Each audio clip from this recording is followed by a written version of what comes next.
All right, folks, coming up on Roland Martin Unfiltered for Wednesday, February 13th, 2019.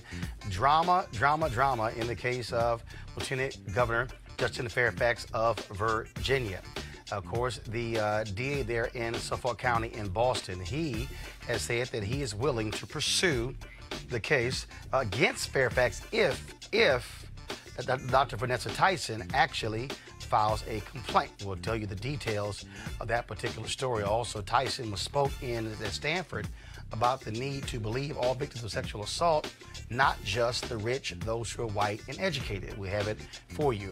Also, Congresswoman Ilhan Omar of Minnesota, a Muslim woman, has been subject to savage attacks from Donald Trump, Mike Pence, and the right-wing media for a tweet they call anti-Semitic. Now, she apologized if the Democrats came down on her, but that is not enough for Republican hypocrites. Steve King, how about Donald Trump? Linda Sarsour of the Women's March, she will join us. Meanwhile, Congresswoman Omar just crushed a Republican foreign policy advisor at a congressional hearing. This is the big reason they're attacking her, but also don't expect mainstream media to focus on this. They'll focus on her tweets. Also, we have an update on the missing Columbus, Ohio activist Amber Evans. And also, folks, right-wing media are trying to fact-check California Senator Kamala Harris for saying she listened to Tupac and Biggie while smoking weed during college. Well, that's actually not what she said. It's amazing what happens when you actively listen. Also, the NAACP image nominations are out, and we will announce those and tell you who came away some of the big winners. It's time to bring the funk on Roland Martin Unfiltered. Let's go. He's got it. Whatever the biz, he's on it. Whatever it is, he's got the scoop, the fact, the find. And when it breaks, he's right on time and it's rolling. Best believe he's knowing. Putting it down from sports to news to politics. With entertainment just for kicks, he's rolling. It's on go, y'all. It's Roland Martin, yeah. Rolling with Roland now. He's funky, he's fresh, he's real, the best, you know he's Roland Martin now.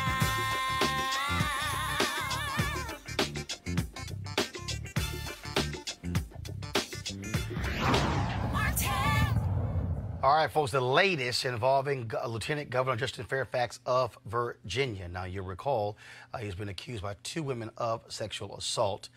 One of them, Dr. Vanessa Tyson, claimed Fairfax forced her to perform oral sex on him at the Democratic National Convention in Boston in 2004. Now, Fairfax denies those charges. Now, the district attorney of Suffolk County, Massachusetts, Rochelle Roland, says she is ready to investigate those allegations if a complaint is filed.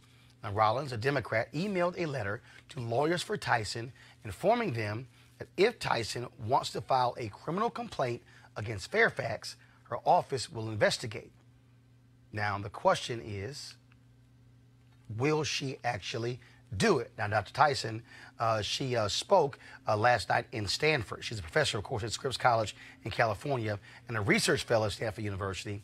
And last night, she spoke at Stanford about the need to listen to victims of sexual assault, especially victims from marginalized groups. And I want to say this. On the topic of credibility,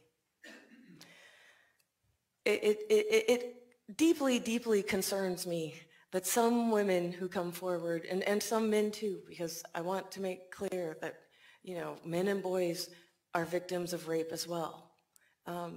But there's a recurring theme, at least when women come forward, that, you know, that this deliberate attempt to try to undermine someone's credibility, right? And also a prioritization or a privileging of women who might come from a higher socioeconomic status. They might come from, you know, maybe a dominant group such as white people. They may come, you know, they may be highly educated. That seems to be a source of credibility from my vantage point. But this is credibility that I think we need to get away from and move away from. because every woman matters. Every survivor matters.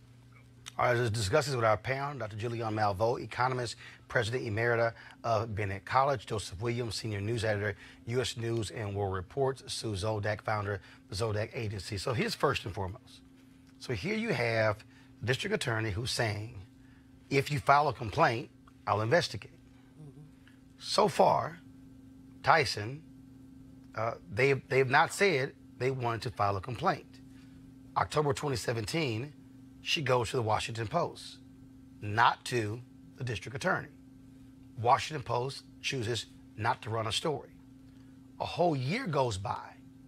Ralph Northam, blackface, comes out, and all of a sudden, she sends a private note to a friend.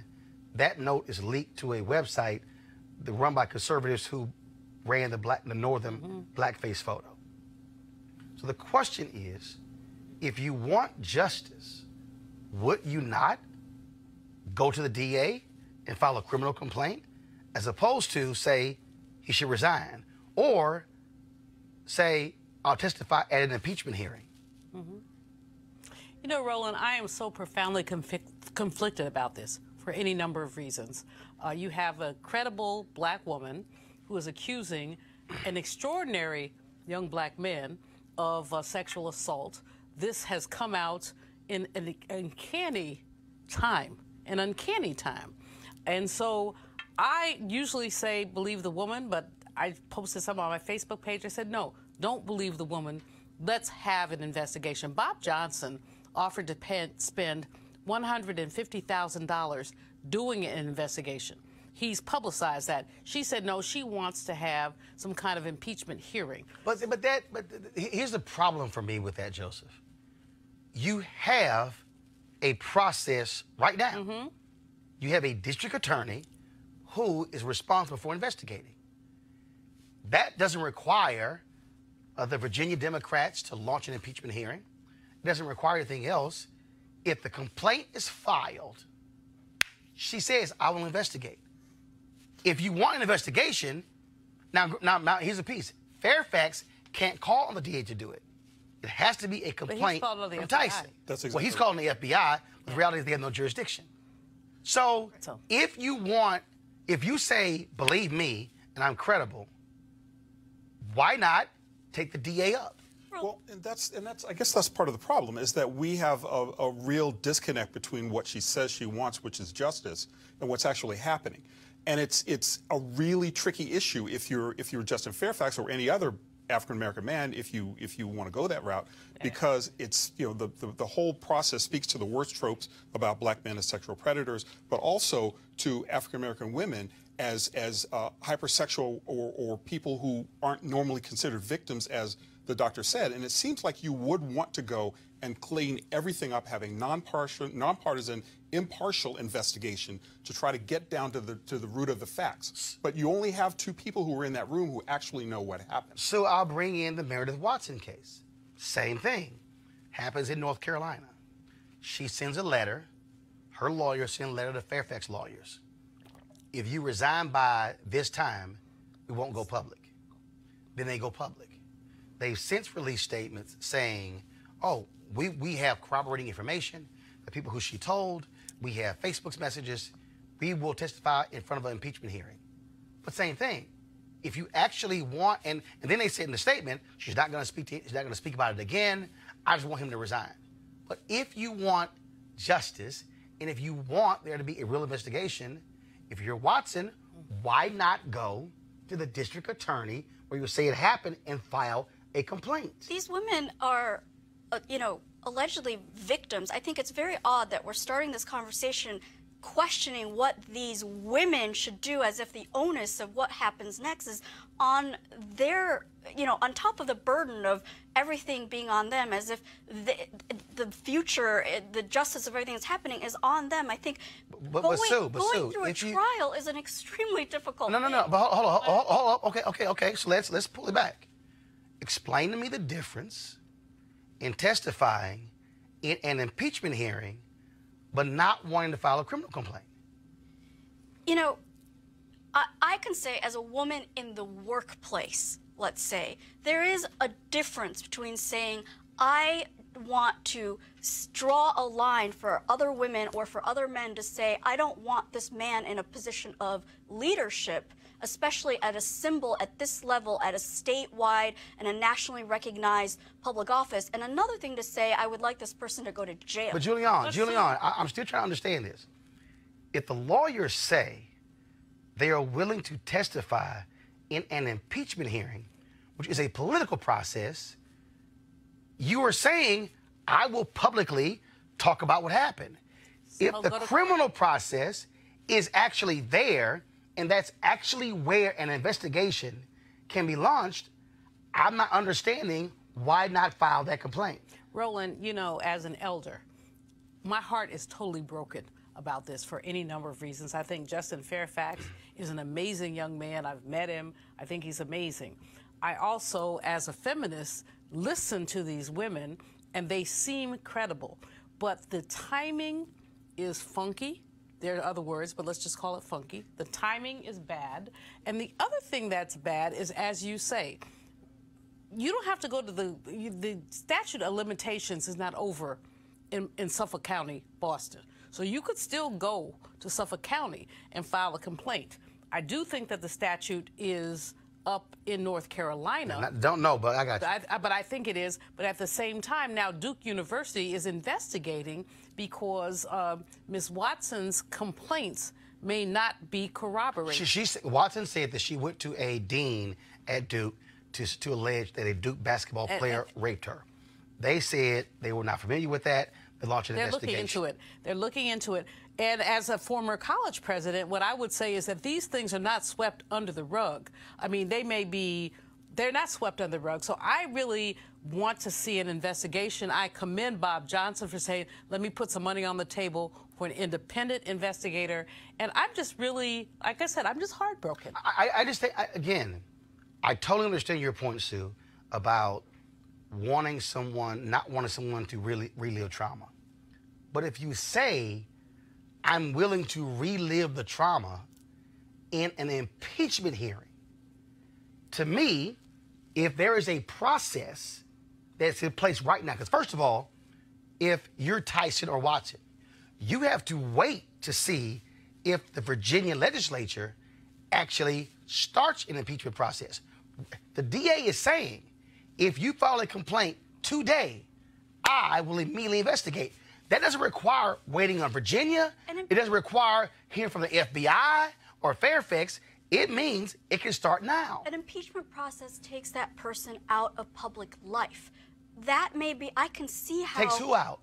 Well, but also... Well, Fairfax, if they try to impeach... Fairfax okay, but if you file a criminal complaint and they substantiate it, hell, he gonna take him out of public life. Well, but I also think the impeachment process is a little specious at this point, not the least of which, according to what I've read about the Constitution, these were not high crimes or misdemeanors committed while he was in a position of power. Correct. And that, I think, is a bit tricky when you start talking about anybody testifying. This is all I'm saying. If you want an investigation, if you say... I don't think these women want that at either of those. No. What do you think they want? If we're going to sit here and interpret these women... No. I'm sorry. I'm not interpreting. I'm reading exactly what their lawyers have said.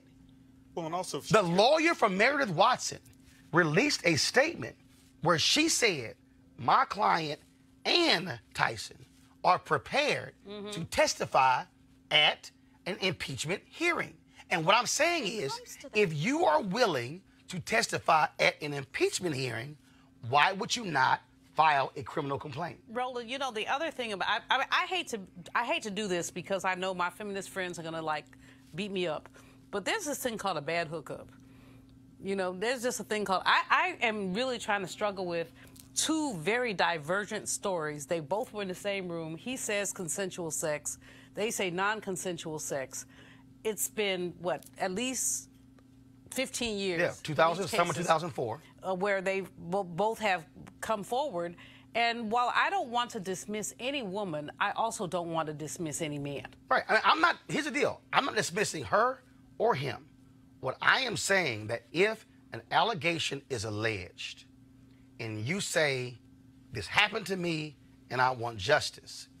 If the statute of limitations hasn't run out and a DA is saying, I am ready to investigate, that means if you're Dr. Tyson, you don't have to wait on anybody.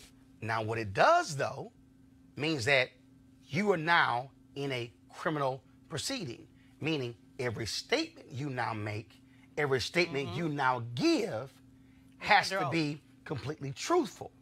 See, remember, the legal standard is different because if you testify in an impeachment hearing, it's a totally different standard from in a criminal case. I'm just saying, if there's a process that's available to me right now, I'm going to avail myself of the existing process to get this thing started. I'm not going to wait to see if Virginia Democrats decide to file impeachment charges. I love this level-headed conversation that way. I mean, where was this level-headed, let's hear them out, let's have a process when we're talking about Justice Kavanaugh? Okay, I mean, first of all, hold on, stop. 20 years ago, there was both there. In a situation where you couldn't, the woman couldn't even identify the house or place or date. First and foremost, this show launched in September. What did this show say? There should be an investigation. Wait. You did. No. Yeah. The difference on the Kavanaugh is that the woman couldn't remember. Wait. Please, No, where Sue, it happened, the date, Sue, other people there. Sue, we deal with facts. Those are the facts. No, the difference is Sue, you're wrong. the Republicans in the Senate did not want an investigation. That's the difference. No. Because there weren't any. Wait, Way fewer facts. No. The point of an investigation is to ascertain the truth. They couldn't even get a prosecutor to prosecute. Sue, just calm down for a second and realize that they didn't even interview all the people who are available to be interviewed. They did not interview the FBI. The FBI who stepped forward and said they did not interview everybody who was available. But here's Roland. The bottom line for me is this: I have little girls, as you know, my students. I have little boys, my godchildren, my nephews. I want to hear both sides. I don't want my nephew or my godchild to be railroaded behind some BS. And we have to, while we believe the women, we also have to hear the men. And that's the issue here. And that's why, if you have an investigation, Justin Fairfax, his life is over. His law firm has put him on suspension. I mean, his life, and he was a rising star. I'm not saying he's perfect, and I don't know what happened. I wasn't there. But what I do know is that this is problematic, and we have to listen to both sides. It's very simple. You have an investigation. The question then becomes, who does the investigation? For a week, I have been saying on this show, is it going to be Boston? Is it going to be North Carolina? Is it going to be the FBI?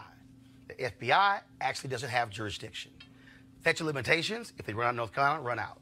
Here you have a district attorney in Suffolk County saying, if a complaint is filed, I'm ready to investigate. The question now is, will Dr. Tyson and her lawyers file that complaint? And if they don't file that complaint, you have to ask why. And then you have Bob Johnson, who said... Well, but that's here's the deal. The reason Bob's offer is irrelevant to me is because he's saying independent investigation. The DA can do an independent investigation. The DA has all of the mechanisms in place. A law firm doing something independent, I don't have to cooperate with you. Okay. But if the DA subpoenas me, I gotta talk to you. That's why I'm saying that this is the process that is sitting right before us. The question is, will they actually file the complaint? And all I'm saying is, if they don't file the complaint, but they say, I will testify in an impeachment hearing, it raises a lot of other questions because I'm willing to testify over here, but not over here. Yeah. Why? So we'll see exactly what happens. Let's talk about what happened in Miami, folks. 4 former Miami firefighters are facing criminal charges for defacing the family photographs of a fellow firefighter. There was a noose placed near the photos, but they're not being charged for that, as the Miami-Dade State's Attorney's Office cannot nail down who placed the noose. And the 4 who have already lost their jobs over the incident in 2017 will be charged with criminal mischief.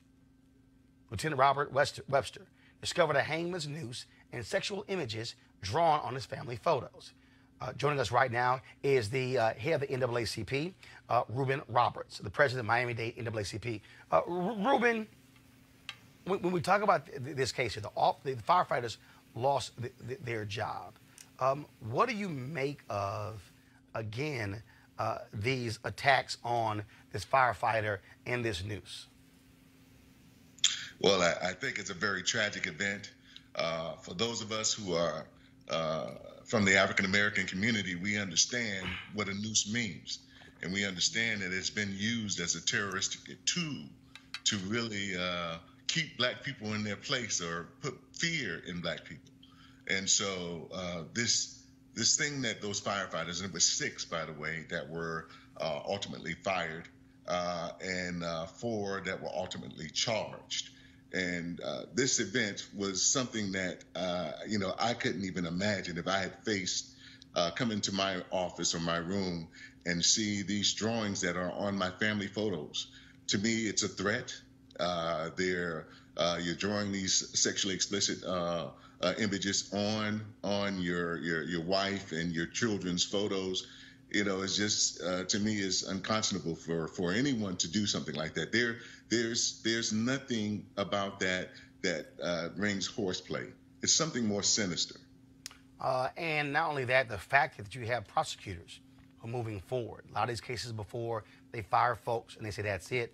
But for them to say, fired 2 years ago, we're still going to prosecute, is still significant. Well, the reason why they're prosecuting is because we got involved. The Miami-Dade branch of the NAACP, our legal redress team, and myself, we got involved. We contacted Webster when we found out about the incident, and to follow up with it. The story ran a little bit late. When I followed up with him, I found out that the case had been closed. So I reached out to our state attorney, and I said, "Listen, this is very troubling. Is there something that these firefighters can be charged with?" And subsequently, the case was reopened. They assigned a new ASA, and they found areas that they can charge the firefighters. In fact, one of the firefighters has a felony charge, so that will definitely eliminate him from being a firefighter in the future at the Miami-Dade, at the City of Miami Fire Department, because of the felony charge. But there's something more I want you to follow up with, Roland. These firefighters are actually in arbitration to try to get their jobs back. Mm-hmm. So it happens all of the time. Yep, you see it with police, you see it with the fire, and there's a certain protection that they have. It seems like it's a professional courtesy or what have you. And so we're going to continue to fight this fight to make sure that these firefighters are not reinstated. I don't want anyone coming out as a paramedic or a firefighter to protect me or save me. I don't feel comfortable. I don't feel safe. If they feel that they can put a noose or they can draw sexually explicit photos on my family's photographs. And so to me, these folks should not be in the business of public safety. All right, then, Ruben Roberts, I appreciate it. First of all, congratulations. Great job on this. And we'll be following this story throughout. Thank you. All right, folks, let's talk now about Congresswoman Ilhan Omar, a Democrat from Minnesota, one of 2 new members of the House of Representatives, and one of the first 2 female Muslim members of Congress. Now, it's very interesting what's been going on here. It's not surprising that her views given Israel by most politicians, Democrats and Republicans. Now, note I said Israel and not Jewish people. However, there's a tendency to equate criticism of Israel with anti-Semitism. They're not the same. However, when Congressman Omar put out this tweet, it's all about the Benjamins, baby, commenting on this tweet from journalist Glenn Greenwald. Okay, this is the tweet. GOP leader Kevin McCarthy threatens punishment for Ilhan Omar and Rashida Tlaib over their criticisms of Israel. It's stunning how much time U.S. political leaders spend defending a foreign nation, even if it means attacking free speech rights of Americans. So she tweets, it's all about the Benjamins. Huge uproar. Folks begin to condemn her, saying she's playing into this whole view that Jews control politics because of money. Now, remember, all about the Benjamins. Critics say it was anti-Semitic, play into anti-Semitic tropes about Jews and money. Now, Congressman Omar issued what she described as an unequivocal apology. This came after, though, after the Democratic leadership blasted her for the tweets. She wrote, "Listening and learning, but standing strong. Anti-Semitism is real, and I am grateful for Jewish allies and colleagues who are educating me on the painful history of anti-Semitic tropes. My intention is never to offend my constituents or Jewish Americans as a whole. I unequivocally apologize. At the same time, I reaffirm the problematic role of lobbyists in our politics, whether it be AIPAC, which is the American Israel Public Affairs Committee, the NRA, or the fossil fuel industry. It's gone on too long, and we must be willing to address it." Now, for Republicans, they obviously want to distract from all the drama with Trump and his wall. They continue to attack her. Trump now says she should resign from Congress. Yeah, the same guy who said there were fine people on both sides of Charlottesville. The white supremacists have screamed at the rally, "Jews will not replace us." And Mercedes Schlapp of the White House Communications Shop had trouble explaining Trump's position on CNN. The president similarly called for the resignation of Congressman Steve King, who, as you know, defended in public comments white nationalism. Will he call for his resignation? Yeah, I have to say that Congresswoman Omar's comments are horrific. I mean, the mere fact that we know that anti-Semitism has no place in Congress, the mere fact that she's attacked the Jewish people, that she's attacked the state of Israel, that then she goes and has a continual pattern of this is very disturbing. And it is why he called for not only her resignation, but for resigning from the Foreign Affairs Committee. You know, the president was critical of Steve King. He applauded Congress when they took action to strip him from his committee position.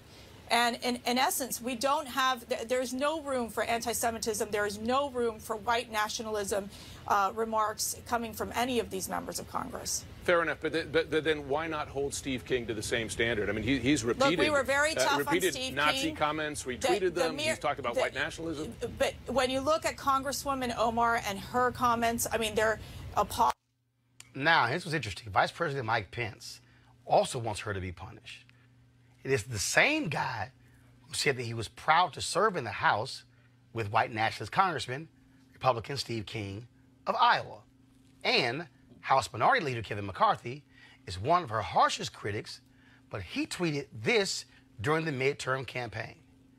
"We cannot allow Soros, Steyer, and Bloomberg to buy this election. Get out and vote Republican November 6th, hashtag MAGA. Bloomberg, Soros, and Steyer are all Jewish." I'm not quite sure I understand the difference between the McCarthy and Omar tweets. Joining us right now is Women's March organizer Linda Saussure. So, Linda, it was interesting here. Greenwald is tweeting about Republicans and Democrats constantly criticizing anybody who criticizes Israel. She says all about the Benjamins. Well, we understand about donations. So how all of a sudden is that anti-Semitic when she's talking about the influence on politics? I mean, this whole debate, Roland, has been absolutely outrageous and ludicrous, especially in light of real anti-Semitism, particularly anti-Semitism that is violent, that killed 11 innocent Jewish worshippers in Pittsburgh, a man who was inspired by this administration and by white nationalism. The bottom line here is that Ilhan was not saying anything wrong. What she was trying to say, and maybe to our Jewish allies, she could have used better words, is reaffirming the role of lobbyists in our political discourse and in the way in which we do politics. We do it all the time, Roland. We went after the NRA, the Women's March, went and protested the NRA. We talk about fossil fuel industry. We talk about big pharmaceuticals. But for some reason, the minute you even dare or have the audacity to go after Israel or to critique the state of Israel for their human rights violations against Palestinians, it gets equated with anti-Semitism. But it's part of a pattern. So I didn't look at the incident with Ilhan Omar as something that was a standalone incident. I'm thinking about Mark Lamont Hill and CNN. I'm thinking about Angela Davis and the rescinding of her award, which I know they're giving her it again. I'm looking at the harsh criticism and backlash that Michelle Alexander got for writing in the New York Times. I'm thinking about the criticism that Tamika Mallory of the Women's March has received. It is a pattern of going after particularly Black intellectuals and Black leaders who have the audacity to say that what the state of Israel is doing to Palestinian people is wrong, and calling out the influences of lobbies like AIPAC. That's really, for me, the bottom line of what was happening here. Well, and also Ryan Grimm wrote a piece where Al Jazeera had done an undercover investigation, hidden camera, but they chose not to air it, but eventually it got out there, where they actually had this hidden video of several organizations, one organization where they were caught on tape saying, we control politicians with money. And so the problem here is that if you render any criticism of Israel, it's automatically anti-Semitic. And so it's like an automatic brushback of any criticism that you render. If you choose to say that the Palestinian people should also be able to live peacefully in their own country, anti-Semitic.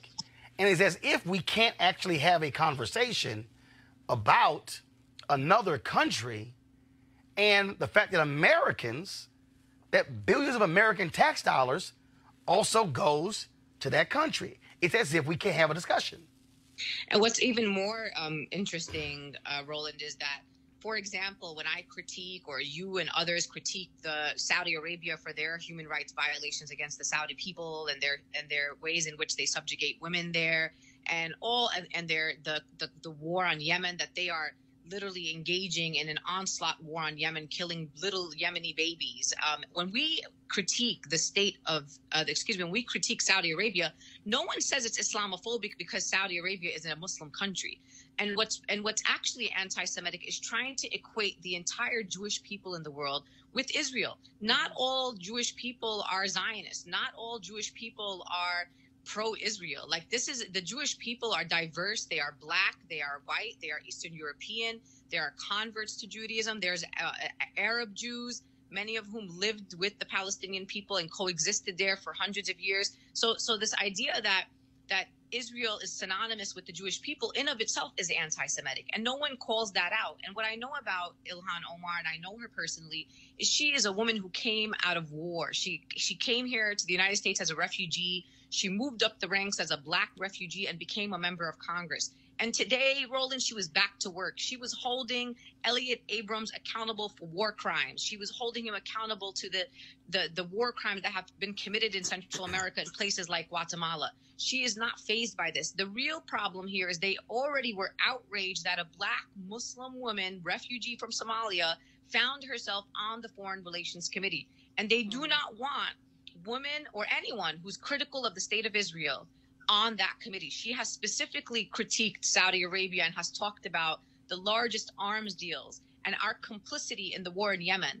And the Saudi government has went after her. She is unbossed, and we have to give her grace. I mean, I'm watching people today defending a tweet that came out of the Israeli government about war on Iran, and people saying, well, no, there was a bad translation. I don't think that that's what they meant. If you have the opportunity to defend a war criminal like Netanyahu, but you can't find the same grace for a Black Muslim congresswoman who could have used better words, that is absolutely hypocritical. And for me personally, I stand unequivocally with Ilhan. I know her heart, and we need to stand with her as a woman of color in Congress. All right, letting this all soar. We surely appreciate it. Thanks a lot. Thank you. So we'll go my panel on this. Again, just real simple. Sue, why can't we criticize Israel? No, I agree with you on the point that this is a teaching moment where we should explain to people the difference between being able to talk about foreign policy and two countries, whether their name happens to be Israel or any other, Saudi Arabia or any other country, and the actual definition of being anti-Semitic. I think we all need to do better in explaining to everyone, our kids, the public, whoever, that there is a difference between those two conversations, and they are not one and the same activity or the same conversation. Julianne, isn't she getting criticized? Let's just be honest. Because she's a Muslim. Exactly. If she was not Muslim, you would not have level of criticism against her. Well, there are three levels of this, Roland. First of all, because she's Muslim, that's really important. Secondly, because in this country, any criticism of Israel is seen as anti-Semitic. As Linda Sarsour said, Angela Davis, Mark Lamont Hill, we can call the roll.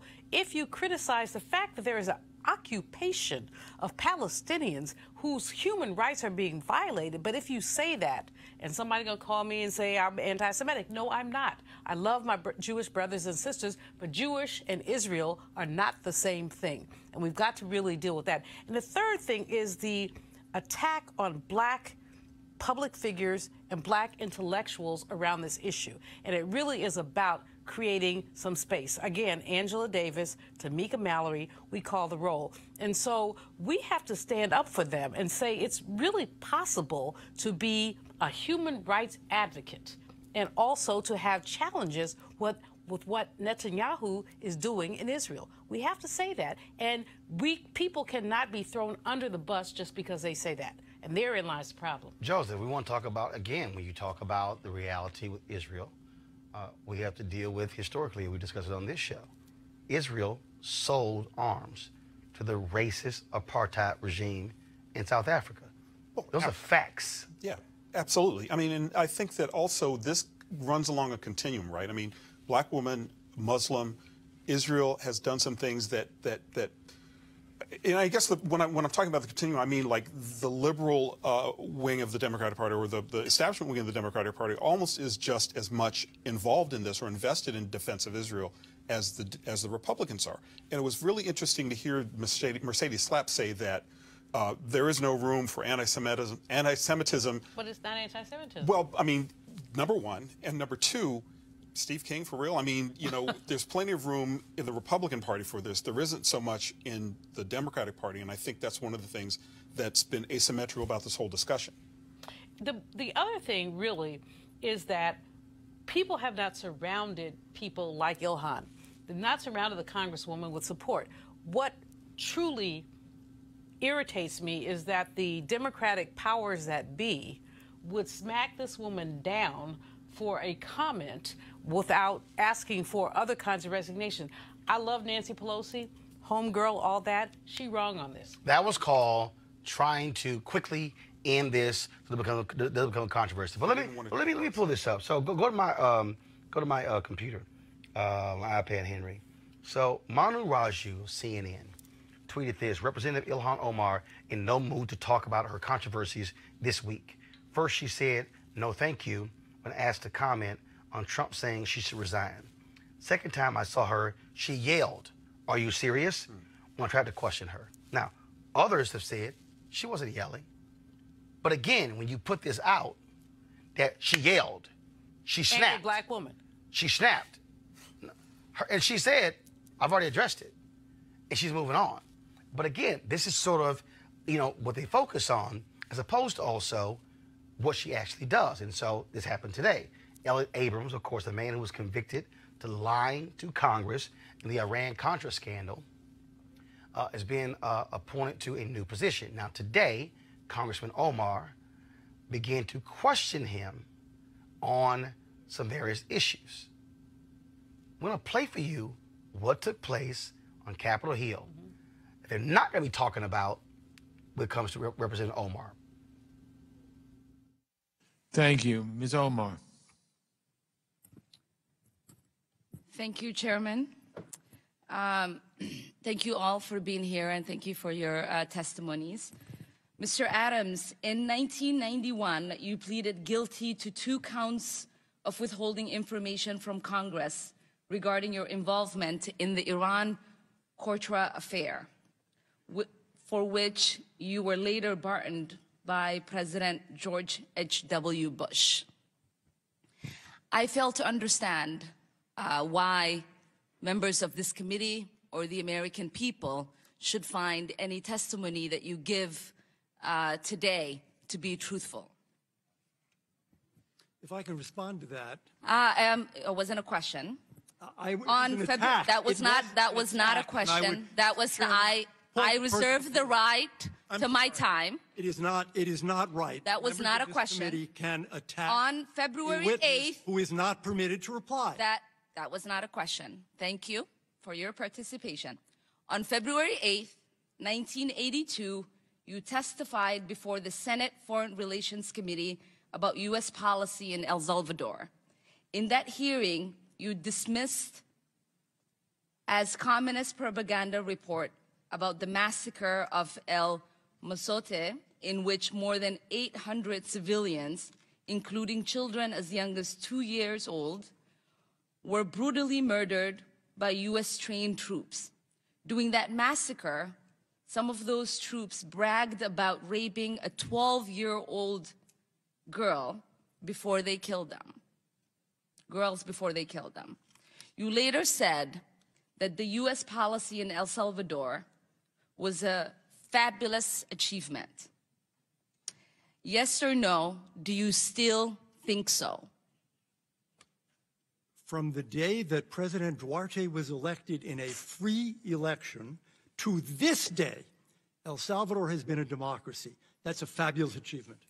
Yes or no, do you think that massacre was a fabulous achievement that happened under our watch? That is a ridiculous question, and I yes or no? No. I will take that as a yes. I am not going to respond to that kind of personal attack, which is not a question.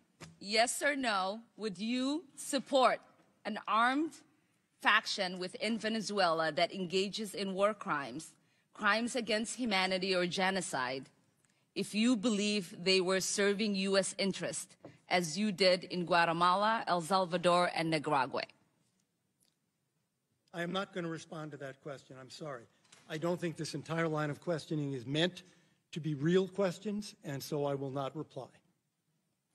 Whether under your watch, a genocide will take place, and you will look the other way because American interests were being upheld, is a fair question, because the American people want to know that anytime we engage a country, that we think about what our actions could be and how we believe our values are being furthered. That is my question. Will you make sure that human rights are not violated and that we uphold international and human rights? I suppose there is a question in there, and the answer is that the entire thrust of American policy in Venezuela is to support the Venezuelan people's effort to restore democracy to their country. That's our policy. I don't think anybody disputes that. The question I had for you is that does the interest of the United States include protecting human rights and include protecting people against genocide? That is always the position of the United States. Thank you. I yield back my time. Joseph, a few times you about to come out your chair as Abrams responded. Well, the arrogance is just breathtaking. I mean, you know, I was thinking, number one, he doesn't really like being questioned by a woman who looks like her. Number two, he has a record, a record in which this stuff is clearly established, that this is a very legitimate line of questioning. And number three, you have a woman who is a war refugee who you are disrespecting in front of the entire Congress. It's ludicrous. It's absolutely ludicrous. And I think that Abrams, if he has a shred of integrity, will take himself off for just that line of questioning alone. So the reality is he lied to Congress in the Iran-Contra scandal. What she hit him with, he actually did.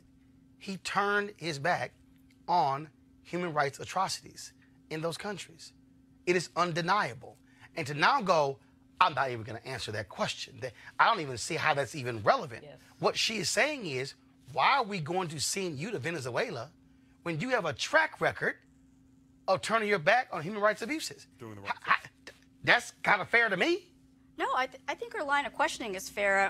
I'm confused, though, whether you're tying this with whether or not she should have been censured or / punished for obnoxious kind of childish tweeting. No, hold on. Okay. Hold on, stop. I just want to be sure we're changing topics. No, first of all, of course Of course I changed topics. Okay. I just played a 4.5 minute sound bite. I get it. I'm asking you. At the beginning, you said, well, the whole thing is a conspiracy to get her No, off this that's committee. that's not what I said. You know what I mean? No, that's not what I said. Let's go back to tape. Sue, You said Sue. the right-wing media was wanting to Sue, cover this, Sue, cover up this is what I for her said. being No, taken Sue, off this committee. you're wrong. First of all, she's on the committee. Right. She has not been taken off. I get what it. I said is that media will be focusing on her tweets and not this exchange, which I'm about to play. Right. That's what I said. All right. I know exactly what I said. As long as we're clear. Oh, no. I'm very clear. As long as I'm never unclear. You know, the fact is that this man was so profoundly disrespectful of a member of Congress. That's what we have to deal with. She is a member of Congress. She was duly elected by her constituents. Whatever she tweeted is immaterial. She apologized for whatever. I would not have apologized, but that's another story. But here's the point. She is asking legitimate questions about Abrams' track record. And he basically dissed her. And frankly, some of her colleagues should have jumped in and said, dude, answer the question. Sue, you're wrong. You were so wrong. There wasn't a question. No, stop. She did not say it wasn't a question. Okay, hold on. She said there was a question. If we're going to be factual, her initial statement, she says, that was not a question, it was a statement. Later, she asked him specifically and said yes or no on 2 different occasions. Then she asked additional questions. Go. But Roland, the other thing is that he interrupted her and said that was not a question. She said, I haven't gotten to my question yet. Yes. That's what I'm talking about in terms of profound disrespect. It is customary in Congress for members to bloviate before they go to the question. We've seen it I don't know how many times. You make your statement, then you ask a question. He did not give her the basic respect of allowing her to ask her question. He used white male privilege to essentially attempt to eviscerate her comment, her statement, and her presence, and that's just wrong. Well, first of all, the fact that Donald Trump would even, out of all the people out here in this world, that he would decide to appoint somebody yes. who admitted, was convicted of lying to Congress, and it required a pardon. That's the person who should never be serving in a U.S. foreign policy position again. But that's his contempt. How did he get there? Who picked him? Easy. But that's Mr. Trump's contempt for Congress. It's his contempt for truth that we've seen for these past 2 years. The same neocons who have no problem with the United States meddling in other nations. I would not be surprised if John Bolton was involved with this. And to her point, and she's absolutely right, whether we want to own it or not, if you want to, you should actually go look at Stephen Kinzer's book, Overthrow. The reality is this nation has indeed played a significant role in the overthrowing of numerous countries. The reason the Congo today is still struggling with democracy is because this country, shortly after it gained its independence from Belgium, was responsible for the death of Patrice Lumumba, because we did not want him buying guns from the Russians, but we didn't want to sell them guns because they said we must protect our country. This nation, we know damn well what happened with Allende in Chile. We put Pinochet in control. We know exactly what happened with the Sandinistas. We know exactly we cannot deny the reality that America has overthrown other nations, and we say it for our interest, and we didn't give a damn about the people in those countries. Well, not to mention the fact that the President of the United States has said on multiple occasions military options are on the table in Venezuela. And let's just use a Venezuela also has some U.S. mischief was involved in Venezuela. Three-letter word, oil. Period. Three-letter word, oil. That's so, all. I mean, again, all I'm saying is this here. She's a member of Congress, and she had the right to question him, and it was his arrogance, his absolute arrogance, and unwilling and to say, I'm not going to answer that question. And that, to me, is where the chair, the ranking Democrat, who was the chair, should have said, sir, when you are asked a question by a member of Congress, you will answer the question. They did not back her up, and that should have happened. Well, I think there's a common thread through all of this. I mean, if we go back to the Israel tweet, I mean, and to these, to Abrams's refusal to treat a member of Congress with respect, there's a thread here. I mean, and the thread to me seems to be a bit of arrogance and racial animosity towards one of the first Muslim women to serve in Congress. I mean, it seems easy to me to see that you do have a member who, however inarticulately, she tweeted about her disrespect or her dislike of Israel-U.S. policy. She was roundly censured, and yet there's still more pile-on. Well, hold on, stop. She's One Muslim second, or is it her stop. age, Stop. though? First, Wait a minute. Hold on, stop. First, no, she wasn't censured. Well, not censured. You're wasn't absolutely censured. right. That's Right. an actual process. That is correct. They criticized her, and they made her apologize. Insisted that she apologize. Right, but she was. Now, what'd you say? I said, is it that she's Muslim or is it her age? Hell no, she's Well, Muslim. hell, Hell no. you know, It ain't got nothing to do with her age. Does any of that But- matter, but- quite frankly? But I it mean, doesn't matter, but I'm she's saying the elected phrasing, member. the tweet, the reference to the Benjamins, it's a millennium. I mean, it's elected. She's elected. Duly elected. She's talking I about- agree. I'm not She's saying. talking about whether or not the- I'm just saying, is or the disrespect 85. coming She was towards duly her because elected. she's young? And Okay, we have to accept the fact that she was duly I don't elected. give a damn how All young she about- is. All about the I'm Benjamin. saying I- No, but that's. All about I'm the just saying Benjamin that is that a problem? They are it's disrespecting a her conversation. because she's a Muslim woman. Period. And they then- don't like having to face questions from her. And I don't care how young she is. I don't care how young Ocasio-Cortez she is. They got a pen. They were elected, and you give them the respect as a member of Congress. All right, folks, I got to go to a break. We come back. A little more Roland Martin Unfiltered. Hey, fam, I want you to like, share, and subscribe to our YouTube channel, youtube.com/Roland S. Martin. And don't forget to turn on your notifications.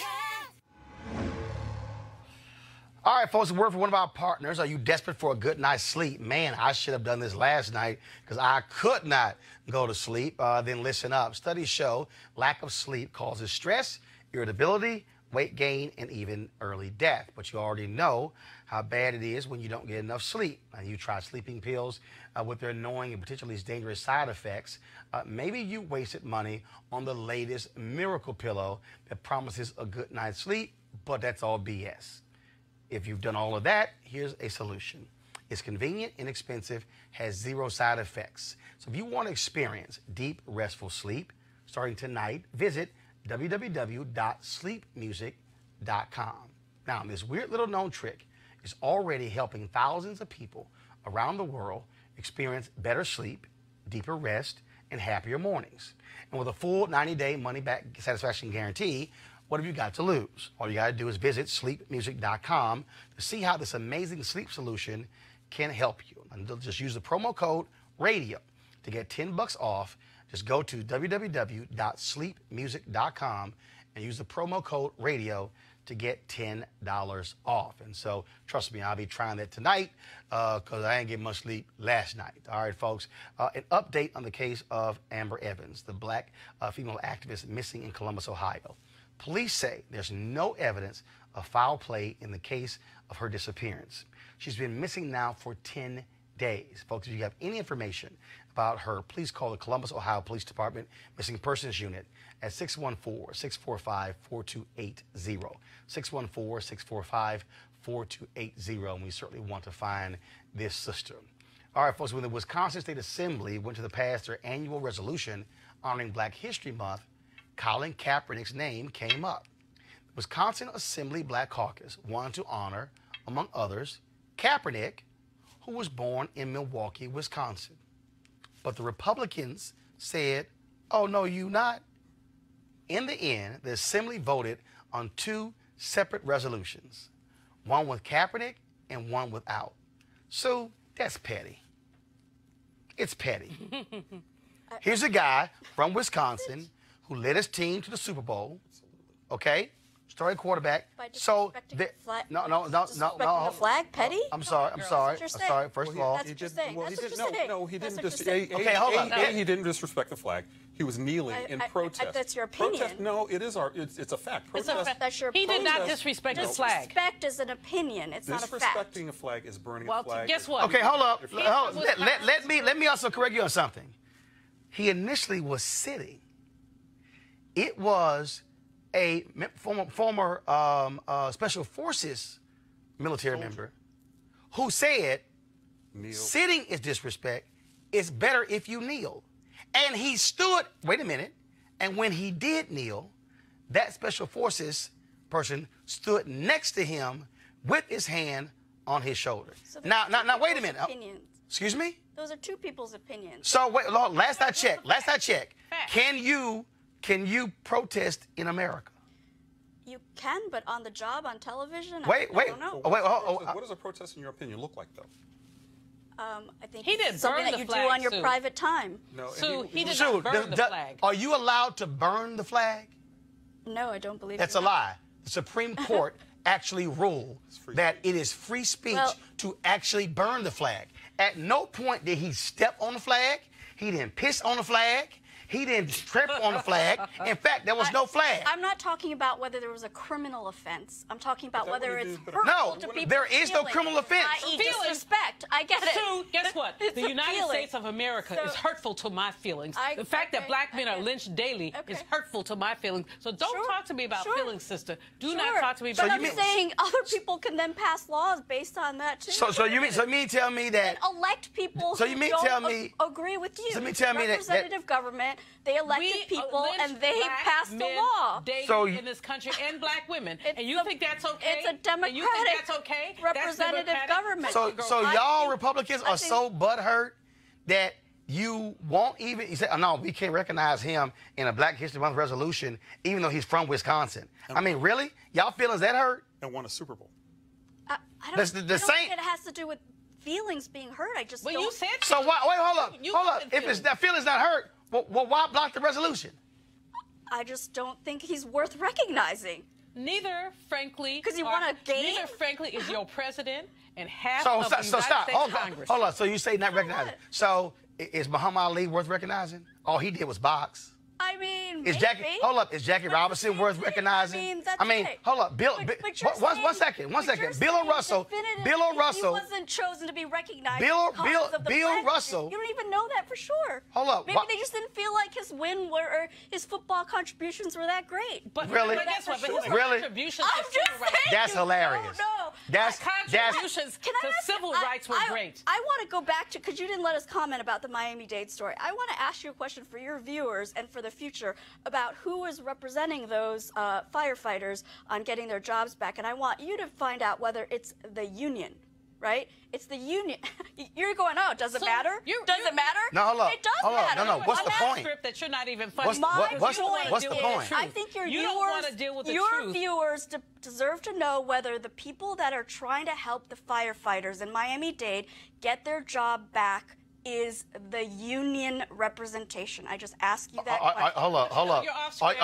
In unions, many states have a rule called supersedence. And what supersedence means is that a union contract rule can supersede state law. So even if a union worker is convicted of a crime, breaks a rule in a state, they can get their job back. Since you don't like that, I'm just asking. So are Republicans now going to stand with Black Lives Matter to say let's change? No, I'm not done.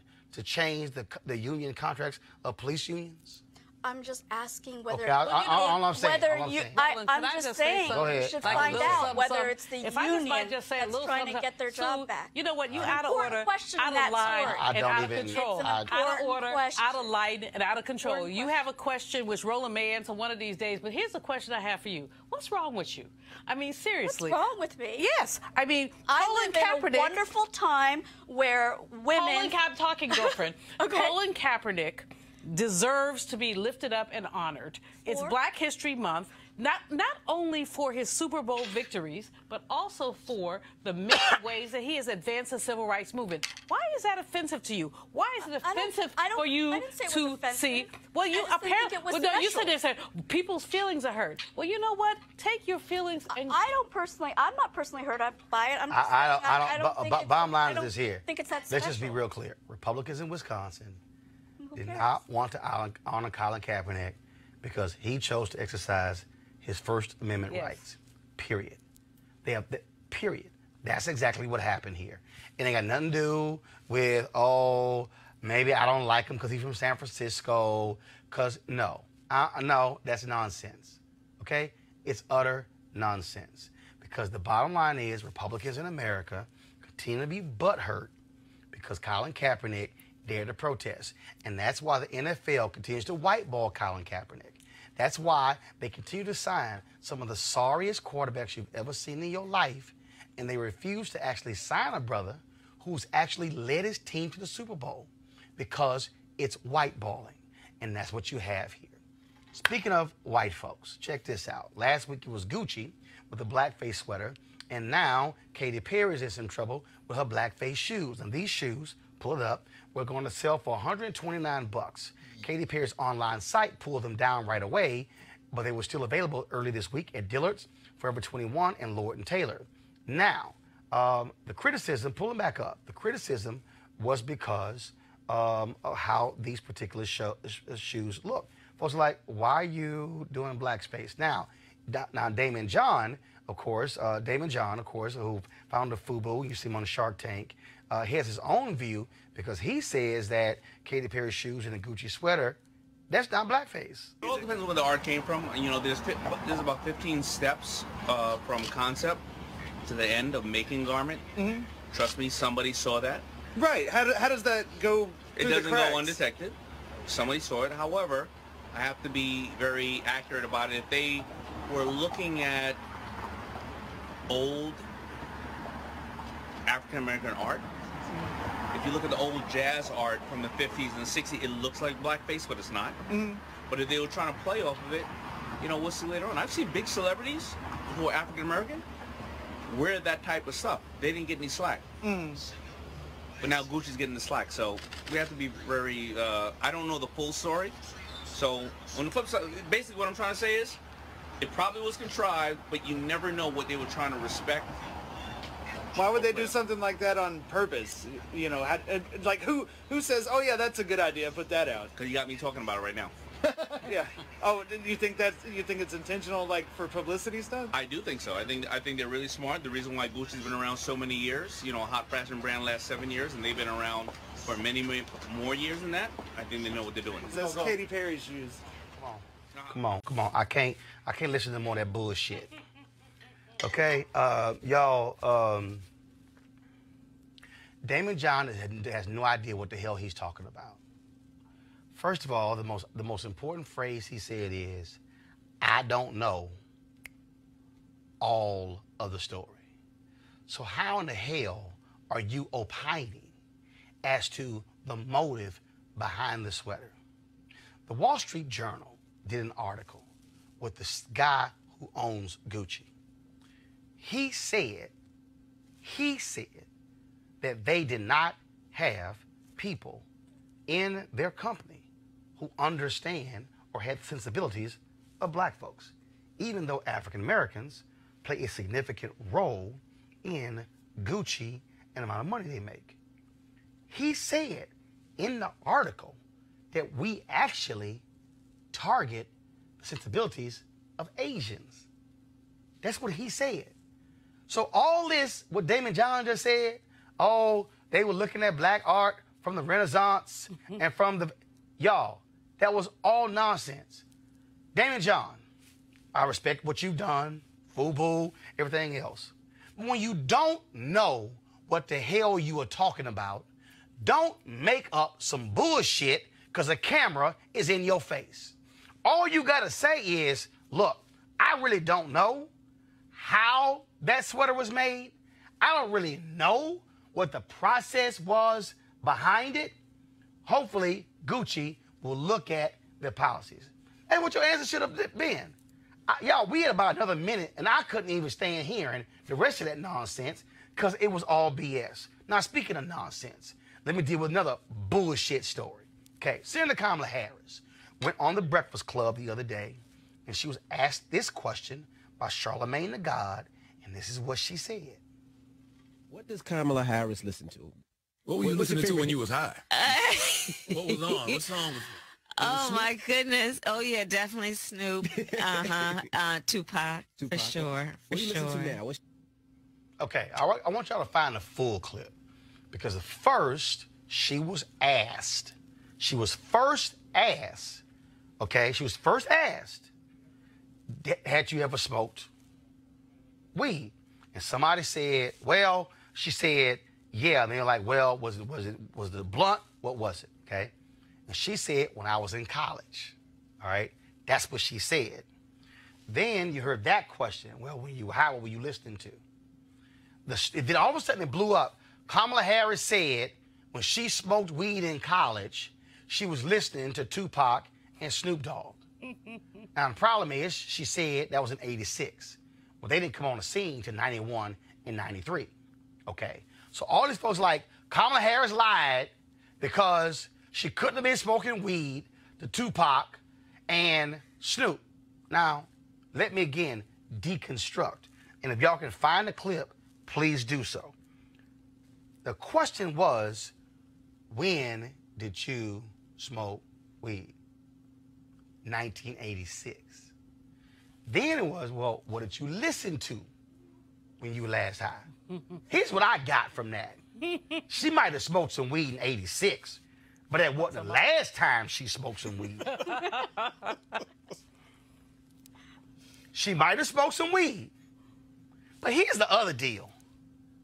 Do y'all understand the amount of time these fools are spending on her smoking weed and what she was listening to? Y'all, Fox News is literally trying to have an investigation. A whole bunch of y'all at Fox News should be smoking some weed today because y'all lost y'all mind. Now, the reason to me this is about the dumbest damn conversation I've had in my life is because I don't give a damn what you were listening to when you were smoking some weed. I ain't never smoked weed. I got no interest in smoking weed.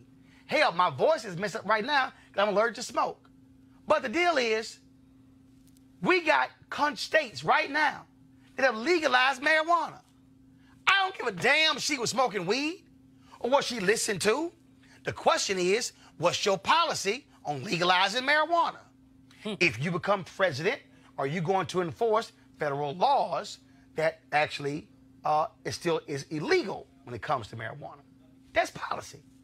So the fact that these people are spending this much time on whether or not she was jamming Tupac or Snoop or Dr. Dre, or whether she was listening to Ready for the World or Freddie Jackson while she was high, is dumb as hell.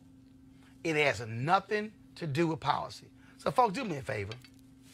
Don't fall for this okie doke. Let them fools run around, question whether or not she was listening to Tupac or Snoop. And it really don't matter.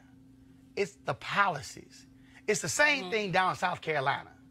Oh my goodness. Senator Kirsten Gillibrand asked for a knife and fork to eat fried chicken. She never had fried chicken. I don't give a damn about how she ate some damn fried chicken. What's her policies for the folks in South Carolina? See, y'all, don't make the mistake. Because let me go ahead and say this.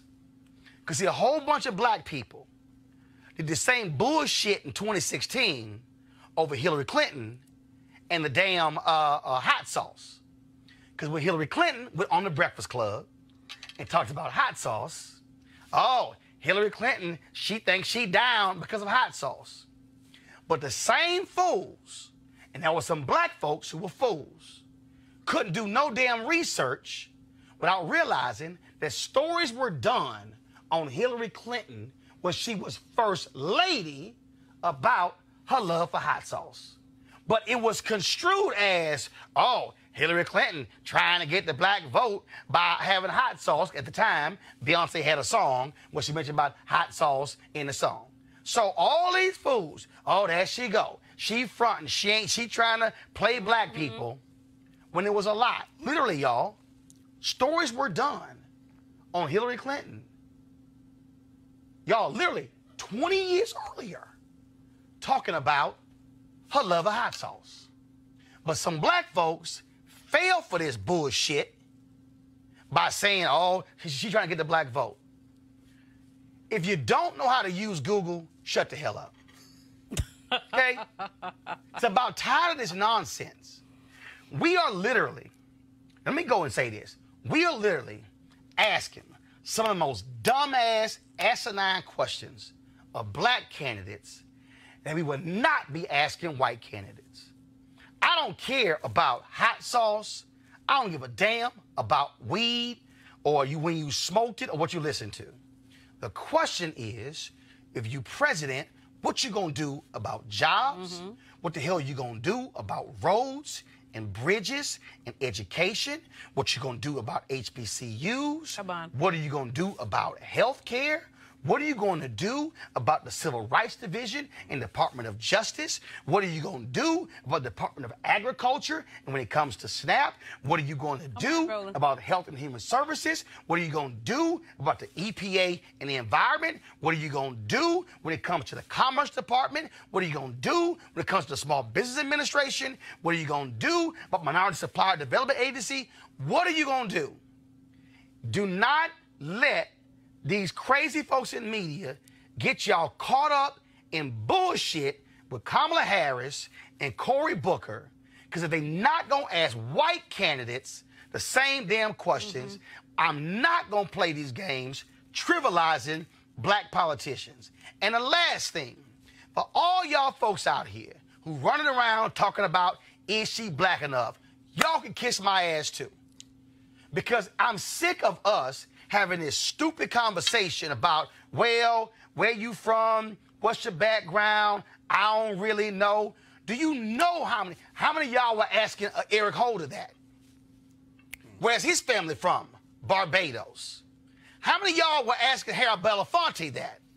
Because his folks ain't from America. How many of y'all have been asking Sidney Poitier that? Now, we always want to sit here, oh, we love, see, we getting caught up in silly games. Well, is she African American? Is she black? What does she call herself? No, what are the policies? That's the question we should be asking. But see, not just that. What you gonna ask Sherrod Brown? What you gonna ask Elizabeth Warren? What you gonna ask Kirsten Gillibrand? What you gonna ask Biden if he runs? What you gonna ask Bernie Sanders if he runs? What are you gonna ask all of the Democratic candidates who are running about policies? Oh, and I'm not talking about just, oh, what will be your policies just for black folks? What do you mean your policies, period? What could be your policies if you're black, if you're Latino, if you're gay? What could be your policies when it comes to education, public and rural? Do not let these folks get you caught up in weed and Tupac and Snoop, and not what the real issue should be is public policy. Because right now, we got a crazy-ass man sitting at 1600 Pennsylvania Avenue who will lie to our faces. And he got people who gonna vote for him regardless of how many lies he tell and the folks he target. Now, y'all can sit here and ask these dumbass, silly questions and say, well, I'm not gonna vote. Well, I'm gonna tell you something right now. Y'all cool with 4 more years of Trump? Are you cool with the Senate confirming more and more right-wing judges who will be sitting on for the federal bench for the next 30 and 40 years? If y'all cool with that, knock yourself out. But I'll be damned if I'm going to sit here, spend time talking about Tupac, Snoop, weed, and where somebody smoked it. Ain't going to happen. So, Joseph, Julian, thanks a bunch for being here. I got to keep my damn voice. But I'm going to be joining y'all tomorrow from Charlotte. I'll be there for NBA All-Star Game, so looking forward to being there. We're going to have a great time being there. Let me also give a shout-out, first of all. Don't forget, you can join our Bring the Funk fan club by going to Roland Martin Unfiltered. Every single dollar. Let me be real clear, y'all. This is an independent show. Okay, we got some sponsors, but the reality is your dollars will actually funds this show. And so we need you to go to RolandMartinUnfiltered.com to actually join us. And so we appreciate it if you join our fan club. You can give via Cash App, PayPal. You can give via Square as well as all there. So we want you to support our show as best that you can. And so we're asking for an average of $50 from our fans for a whole year, not every month. Now, some people have actually given per month. That's great, but it's all up to you in terms of what you want to give. Also, a shout out. Here we go to my iPad. Shout out to my wife, Jackie Hood Martin. Today is her 54th birthday. And so y'all send her a note on Twitter, J Hood Martin. Also on Instagram, tell her happy birthday. So again, luckily, see, last point. A bunch of y'all got some jacked up spouses because y'all had some general prayers. See, I was real specific with my prayer. I was like, Lord, please send me a woman who likes sports. And so my wife, y'all think I'm lying. I put that, I wrote that down. I wrote it down. And so Jackie, she loved basketball. So what we do for her birthday, we go to NBA All-Star game every year. So I'm good. So, you know, look, I get to watch ball, she get to watch ball, everybody happy. And so I'll be broadcasting tomorrow from Charlotte. Of course, NBA All-Star festivities start on Friday. We'll be there tomorrow for Valentine's Day. And so, again, I appreciate that. So y'all send her a birthday greeting. I got to go. Don't forget, folks, this show is about our issues, about the things that we talk about nobody else talks about. It's not about, I don't care what MSNBC, CNN, what the rest of them do. I really don't. What we do here is what we do. And that's why we need you to support this show. Go to RolandMartinUnfiltered.com. All right, I got to go. Holla!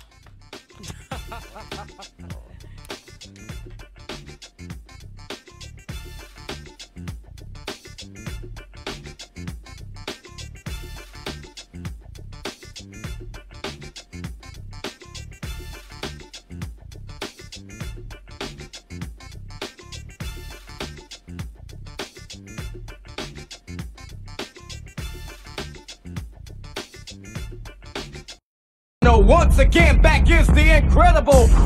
To stay woke, you got to kind of work. You got to work to be woke. When somebody knows about you more than you know yourself, that's volunteer slavery. If we don't connect to the diaspora, then we'll be slaves in the United States of America, because we have to be able to understand what's coming at us. Getting you ready to recognize what you can't see. It's a get down mental foxhole you getting into, and it learns you. Find out how we got backlash. You always got to keep it like this. This is not a millennial accident. They made the gadgets God. Me as a culturalist and a historian and a musicologist says all this counts. Enemy number one. But this is a time where you have to stock as many people up as possible to challenge the information. I think you got to understand who's on the school board, who voted for the judge that's going to lock your ass up. After the vote, now the game is on. Voting is about like washing your tail in the morning. You ain't got to do it, but don't go around saying something stink.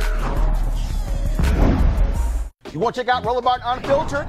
YouTube.com/Roland S. Martin. And subscribe to our YouTube channel. There's only one daily digital show out here that keeps it black and keep it real. It's Roland Martin Unfiltered. See that name right there? Roland Martin Unfiltered. Like, share, and subscribe to our YouTube channel. That's YouTube.com/Roland S. Martin. And don't forget to turn on your notifications so when we go live, you'll know it. You want to support Roland Martin Unfiltered? Be sure to join our Bring the Funk fan club. Every dollar that you give to us supports our daily digital show. There's only one daily digital show out here that keeps it black and keep it real. It's Roland Martin Unfiltered. Support the Roland Martin Unfiltered daily digital show by going to RolandMartinUnfiltered.com. Our goal is to get 20,000 of our fans contributing $50 each for the whole year. You can make this possible. RolandMartinUnfiltered.com. Hey fam, want to check out Roland Martin Unfiltered, the blackest show on all of digital, cable, and broadcast. Check out our audio podcast. There's only one daily digital show out here that keeps it black and keep it real. It's Roland Martin Unfiltered. Press play. You want to check out Roland Martin Unfiltered? YouTube.com/Roland S. Martin. And subscribe to our YouTube channel. There's only one daily digital show out here that keeps it black and keep it real. It's Roland Martin Unfiltered. See that name right there? Roland Martin Unfiltered. Like, share, and subscribe to our YouTube channel. That's YouTube.com/Roland S. Martin. And don't forget to turn on your notifications so when we go live, you'll know it. You want to support Roland Martin Unfiltered? Be sure to join our Bring the Funk fan club. Every dollar that you give to us supports our daily digital show. There's only one daily digital show out here that keeps it black and keep it real. It's Roland Martin Unfiltered. Support the Roland Martin Unfiltered daily digital show by going to RolandMartinUnfiltered.com. Our goal is to get 20,000 of our fans contributing $50 each for the whole year. You can make this possible. RolandMartinUnfiltered.com.